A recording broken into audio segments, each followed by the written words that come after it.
ہمارے ساتھ تشریف رکھتے ہیں اعزاز چودھری صاحب، سابق سفیر ہیں اور تمام جو سفارتی محاذ ہیں ان کے اوپر طویل عرصہ یہ لڑتے رہے ہیں پراپر اور پاکستان کو ریپرزینٹ کرتے رہے. چودھری صاحب آپ کا بہت بہت شکریہ.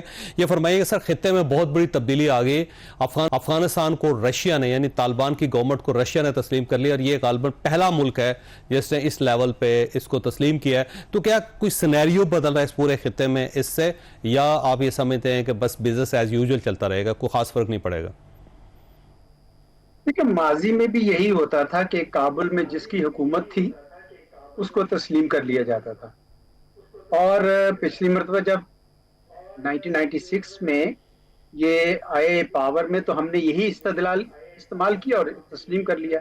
اس دفعہ البتہ کچھ ایسا ہوا کہ انہوں نے ٹی ٹی پی کو آ کے ایسی جگہ دے دی کہ پاکستان جیسا ملک جو ہے وہ تو پریشان ہوا ہی. سارے جو ہمسائے تھے افغانستان کے وہ بھی ڈر گئے کہ آج یہ پاکستان ہے، کل کو ہمارے خلاف جو وہاں پہ دہشت گرد تنظیمیں ہیں وہ کام کریں گی. تو چنانچہ اس دفعہ اس میں تھوڑا ڈیلے آ گیا، ادروائز یہ ہونا نہیں تھا. یہ طالبان کی اپنی وجہ سے ہوا کیونکہ ان کو یہ خوف تھا شاید کہ ٹی ٹی پی کے اگر ہم نے ایکشن لیا تو وہ کہیں آئی ایس کے پی کو نہ مل جائے، جو اسلامک اسٹیٹ خراسان پروونس ہے جو طالبان کے ساتھ لڑتی رہتی ہے. تو میرا خیال ان کے اندرونی کچھ کشمکش تھی. اب کچھ عرصے سے میں دیکھ رہا ہوں کہ انہوں نے کچھ دہشت گرد تنظیموں پہ قابو پایا ہے. پاکستان میں بھی ٹی ٹی پی کے حوالے سے مجھے صحیح اندازہ نہیں ہے لیکن میرے خیال میں کچھ کمی نظر آئی ہے. تو اگر طالبان یہ ہمیں ایشورنس دیتے ہیں کہ جناب ٹی ٹی پی کوئی حملے نہیں کرے گی یا اسپیس نہیں لے گی، تو میرے خیال میں پاکستان کو بھی ان کو ریکگنائز کر دینے میں کوئی حرج نہیں ہے.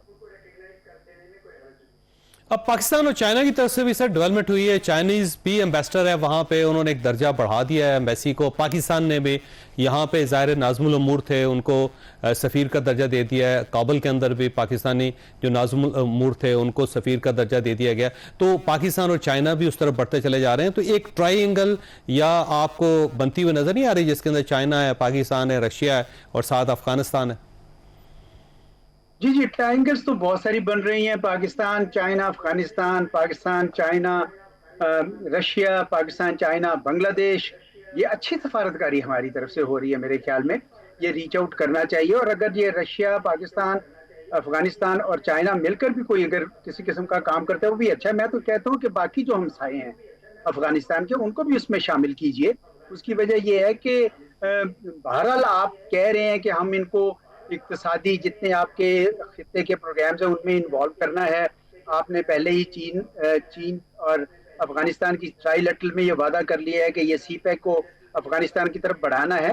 تو اسی طرف بڑھ رہا ہے معاملہ اور جانا بھی چاہیے. میرا خیال ہے کہ اگر طالبان کو بھی شاید اندازہ ہو رہا ہے کہ وہ بزور یعنی بازو مڑوڑ کے نہیں آ سکتے ہیں پاکستان کی طرف یا کسی بھی ہمسائے کی طرف، بلکہ یہی راستہ ہے کہ ایک دوسرے کے ساتھ مل کر تعاون کریں. تو مجھے تو لگتا ہے کہ معاملات بہتری کی طرف چل رہے ہیں. ٹھیک ہو گیا. اچھا سر یہ فرمائیے گا، یہ جو آج برکس کے اندر بھی انڈیا نے بڑی کوشش کی کہ پہلگام کا جو واقعہ ہے اس کو پاکستان کے کھاتے میں ڈالا جا سکے، لیکن اعلامیے میں پاکستان کا نام نہیں آیا. اس سے پہلے آپ دیکھ لیں کوارڈ کا تھا، پھر ایس سی او میں انڈیا نے بڑی کوشش کی، اقوام متحدہ کے اندر بڑی کوشش کی، امریکہ میں بہت زیادہ کوشش کی. ہر پلیٹ فارم پہ انڈیا کو شکست ہوئی. انڈیا پیچھے کیوں نہیں ہٹ رہا اور وہ کیا اچیو کرنا چاہتا ہے، اور کہیں اس سے مسائل دوبارہ پیدا تو نہیں ہو جائیں گے پورے خطے میں؟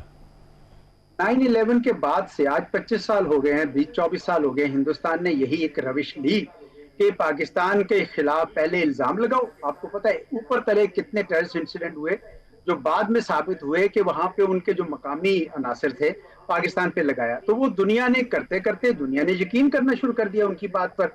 لیکن جب وہ ضرورت سے زیادہ اس کو آگے رگید گئے اور کوئی ثبوت نہیں دیے، تو پہلگام کا جب واقعہ ہوا اور انہوں نے سوچا کہ وہی نتائج نکلیں گے جو پہلے ہو رہا تھا، وہ اب نہیں نکل رہے.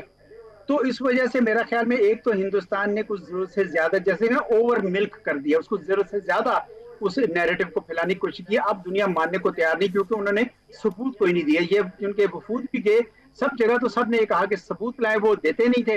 تو چنانچہ اب ایک طرف تو وہ پٹ گیا.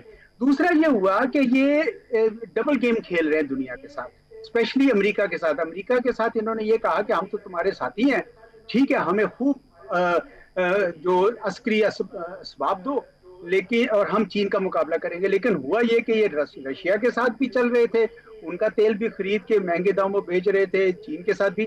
تو میرا خیال امریکہ کی طرف سے بھی یہ پیغام دیا گیا ہے ہندوستان کو کہ جناب آپ اس طرح نہیں کر سکتے ہیں. تو وہ آپ نے دیکھا کہ وہ امریکہ کے اپنے جو وہاں پہ تھے وزیر خارجہ، وہ نہیں مانے، کوارڈ کی میٹنگ میں نہیں مانے. اب جو برکس میں جو رشیا اور چائنا تھے اور دوسرے بھی ساتھی تھے، نہیں مانے. اسی وجہ سے کیونکہ ہندوستان کو یہ بات سمجھ نہیں آ رہی ہے کہ اس دفعہ ان کا جو ایجنڈا تھا وہ سچ پر مبنی نہیں تھا، جھوٹ پر مبنی تھا. تو اس وجہ جھوٹ کا سب کو پتہ چل جاتا ہے، سب کے پاس سیٹلائٹس ہیں، سب کے پاس انفارمیشن کے ذرائع ہیں. تو یہ کب تک یہ جھوٹ چلائیں گے؟ ان کو اس دفعہ بہت زیادہ پٹ رہا ہے. ٹھیک ہے چلاتے رہیں، ان کو اسی طریقے سے اور زیادہ میرے خیال میں حقیقت سامنے اس کا سامنا کرنا پڑے گا. اچھا چول صاحب، ایک اور ڈیولپمنٹ ہو رہی ہے. ظاہر ایک ٹریڈ ایگریمنٹ ہو رہا ہے پاکستان امریکہ کا. 9 جولائی کو ظاہر ٹیرف کا لاسٹ ڈے ہے اور اس سے پہلے ہو سکتا ہے کہ ایگریمنٹ ہو جائے، تو اس سے پاکستان کو بہت زیادہ فائدہ ہوگا. اگر وہ ایگریمنٹ ہو جاتا ہے تو پاکستان کی پوزیشن کیا ہوگی اور انڈیا کی پوزیشن اس کے بعد کیا ہوگی؟ دیکھیں معاہدہ تو ہونا چاہیے نا، کیونکہ ایک بڑی منڈی ہے پاکستان کا، اتنے 100 بلین کا ان کے ساتھ تجارت ہے. ہم وہ کیسے اس کو چھوڑ سکتے ہیں؟ تو وہ تو میرے خیال میں پاکستان میں کبھی بھی دو رائے نہیں رہی کہ ہمیں ان کے ساتھ تجارت کرنی ہے اور یہ معاہدہ کرنا ہے، تو اس لیے کریں گے. اچھا ہندوستان کا اپنا ہے، دیکھیں اس میں زیرو سم نہیں ہے. ہندوستان نے معاملات ان کے تجارت کے ہیں امریکہ کے ساتھ، اور شاید ادھر بھی ہم سمجھوتا کوئی نہ کوئی ہو جائے. ہندوستان کو شاید کنسیشن زیادہ دینی پڑے کیونکہ امریکہ نے ذرا اس دفعہ کھنچائی ان کی ذرا زیادہ کی ہے. لیکن دونوں ممالک کی الٹیمیٹلی میرا خیال ہے کہ تجارتی معاہدہ امریکہ کے ساتھ ہو جائے گا. امریکہ چاہتا بھی شاید یہی ہے کہ تجارتی معاہدہ اس طریقے سے ہو کہ ان کی جو تجارت ہے وہ ذرا، یعنی ان کی جو ایکسپورٹس ہیں وہ ذرا زیادہ بڑھ جائیں دوسرے ملکوں میں. اور میرے خیال میں ملک کوئی بھی منڈی وہ چھوڑنا نہیں چاہتا، اس لیے شاید وہ کسی حد تک ان کی بات مان لیں. اور پاکستان کو بھی فائدہ ہے اس کے اندر. جی بالکل. دیکھیں نا اتنی بڑی منڈی ہے آپ کے لیے، آپ کیسے جانے دے سکتے ہیں اس کو؟ پاکستان کا بہت سارا سامان وہاں پہ جاتا ہے، اور امریکہ کا سامان اگر آپ تھوڑا سا اس پہ ٹیرف کم کر کے لے لیتے ہیں بجائے اس کے کہ وہ کسی اور ملک سے آئے، اگر امریکہ سے آ جائے تو کیا حرج ہے؟ یعنی آپ کے لیے تو ون ون ہے دونوں طرف سے. اس لیے میرا خیال ہے کہ میں کوئی زیادہ ٹیرف لائنز تو نہیں دیکھی جو نیگوشیٹ ہو رہی ہیں، پر میں یہ توقع کرتا ہوں کہ پاکستان کے لیے بہرحال یہ بہتر ہوگا کہ ہم ان کے ساتھ کوئی سمجھوتا کر لیں، کوئی معاہدہ کر لیں. اور میں نے جو سنی تھی ہمارے قائدین سے، جو ہمارے وزیر اعظم سے بھی، کہ ہم کرنا چاہتے ہیں امریکہ سے ہم تھوڑی سی اپنی درآمدات بڑھائیں گے. اس کا فائدہ بھی ہے، سیاسی اور اسٹریٹجک فائدہ بھی ہے جاوید چودھری صاحب. وہ یہ ہے کہ جتنے ان کے سٹیکس پاکستان کے اندر بلڈ ہوں گے نا، اکنامک سٹیکس، اتنا بہتر ہوگا. اسی لیے ہم منرلز کی انویسٹمنٹس وغیرہ کی بھی باتیں کر رہے ہیں، کیونکہ پاکستان کی اسٹیبلٹی میں اگر امریکہ کے سٹیکس بلڈ ہوتے ہیں تو یہ کوئی یعنی ہر لحاظ سے اچھی بات ہے. اچھا سر، یہ ایران کی طرف آئیں گے. ابھی جو آذربائیجان میں میٹنگز ہو رہی ہیں اور جس طرح ہمارے پرائم منسٹر کے پاس ایرانی پریزیڈنٹ اٹھ کے گئے اور جس طرح انہوں نے شکریہ ادا کرنا شروع کیا پاکستان کا، تو ایسا لگتا ہے کہ پاکستان اس وقت ایک سائڈ پہ امریکہ کو انگیج کر رہا ہے، دوسری سائڈ پہ ایران کو انگیج کر رہا ہے اور بڑا سمارٹلی کھیل رہا ہے. یعنی ایران بھی ہم سے بہت خوش ہے، امریکہ بھی ہم سے خوش ہے. یہ جو ہماری سفارتکاری ہے اس کا کوئی نہ کوئی فروٹ آپ کو نظر آتا ہے فیوچر میں، اور کیا یہ بڑھتی رہے گی یا کسی جگہ آ کے رک جائے گی؟ میرا یہ خیال ہے کہ یہ جو ہماری اس دفعہ سفارتکاری ہے وہ ہم جو کرکٹ کی اصطلاح ہے نا، اسٹیٹ بیٹ کے ساتھ کھیل رہے ہیں. ہم کوئی کسی کے ساتھ چکر نہیں چلا رہے. امریکہ کو پتا ہے کہ پاکستان ایران کی کتنی قدر کرتا ہے، ایران ہمارا ہمسایہ ملک ہے اور ہم نے کوئی چھپایا نہیں کسی سے بھی. اور اسی طرح امریکہ کے ساتھ بھی ہم کہتے ہیں کہ جناب ہمارا چین کے ساتھ بڑا اچھا تعلقات ہے، لیکن آپ کے ساتھ بھی رکھنا چاہتے ہیں. تو یہ جو آپ جسے کہتے ہیں نا راست بازی سے کام لا رہے ہیں، صحیح طریقے سے بات کر رہے ہیں، اس کا اثر ہو رہا ہے. دنیا پسند کرتی ہے. دیکھیں چالاکیاں جو ہے دنیا کو اب اس دور میں کم از کم آپ کسی کو بیوقوف نہیں بنا سکتے ہیں. جو ہندوستان میرے خیال میں کرنے کی کوشش کر رہا تھا وہ اب نہیں چلے گا. تو پاکستان بالکل ٹھیک اپنا اصولی موقف لیا ہوا ہے کہ اسرائیل اور ایران کے معاملے میں اسرائیل نے جارحیت کی تھی، اس کو کوئی جھٹلا نہیں سکتا ہے. اس لیے پاکستان اس کے اوپر کھڑا ہے. اور ایران میں اس کی، یعنی آپ نے دیکھا ہمارے سیکیورٹی کونسل میں ہمارے مستقل مندوب نے کتنا زوردار بیان دیا تھا ایران کے اس کے لیے، اور اس کے لیے تشکر کے جناب نعرے بھی لگے ان کی پارلیمنٹ میں. وہ لگنے ہی تھے کیونکہ پاکستان جو ہے وہ ان کے ساتھ کھڑا ہے، بطور ہمسایہ بھی ہے لیکن بطور مظلوم بھی.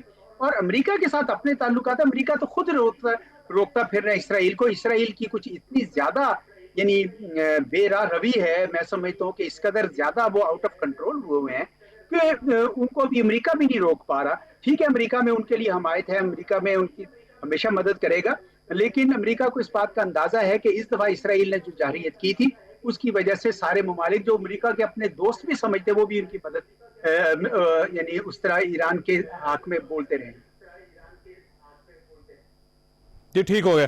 جو آپ کا بہت بہت شکریہ خواجہ صاحب, آپ نے پروگرام دیکھا. اللہ تعالیٰ آپ اور آپ کے اہل خانہ کو ہر کسی کی مصیبت سے محفوظ رکھے. اللہ حافظ اینڈ پاکستان زندہ باد.